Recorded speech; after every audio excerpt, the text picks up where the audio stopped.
Hey, this is Ramon. I've been working on a script for a video about postmodernism, but every time I do the video, it just doesn't come out well. My words start fumbling and it just doesn't flow. The script's already done. I've already posted it on my Tumblr, which of course I have a Tumblr. But today, instead I talk to you about my least favorite books of all time because my philosophy stuff just isn't ready. So, first, I would like to talk to you about The Castle of Toronto. This is a horrible book. I had just read Dracula and Sheridan LeFou's Carmilla, and those are great Gothic novels, great vampire books. And I was like, well, let me read the first ever Gothic novel. After this, I was supposed to read Hunchback of Notre Dame, the Phantom of the Opera, and Frankenstein. I never got to those because this was just that bad. It broke me away from Gothic novels for a while. This is supposed to be the first Gothic novel ever written. It says back here, the earliest and most influential. It's a giant, okay? The big catch to this is that it's a giant. And it starts off with a giant footprint, with thunderous steps. It's crap. Don't read it. Don't ever read that. The next most boring book I've ever read, and this one I didn't finish.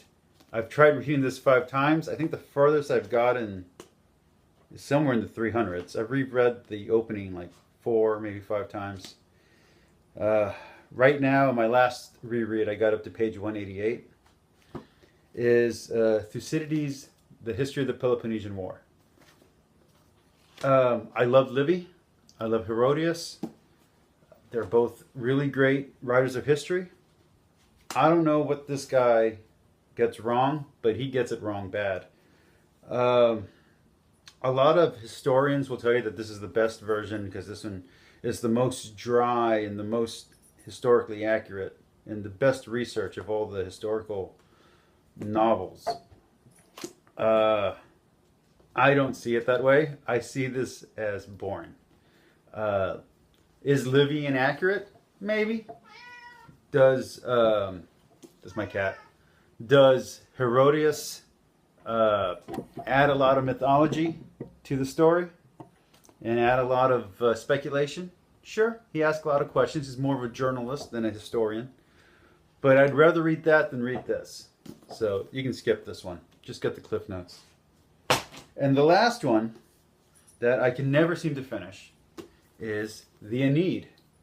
Now, maybe it's just a translator. For instance, my favorite translation of the Iliad and the Odyssey are by W.H.D. Rouse. The Fraggles version, I think, is one of the worst books ever written. So, while I love the Iliad and the Odyssey, and I love Rouse's version, and I like first versions, a lot of the translations that are academic are just boring. And maybe that's the problem with the Aeneid, but this is the only version of the Aeneid I've ever read. And it's just not good. It's boring. It's puts you to sleep, man. You want to fall asleep, read this book. Anyway, those are my least favorite novels, classic editions. Enjoy.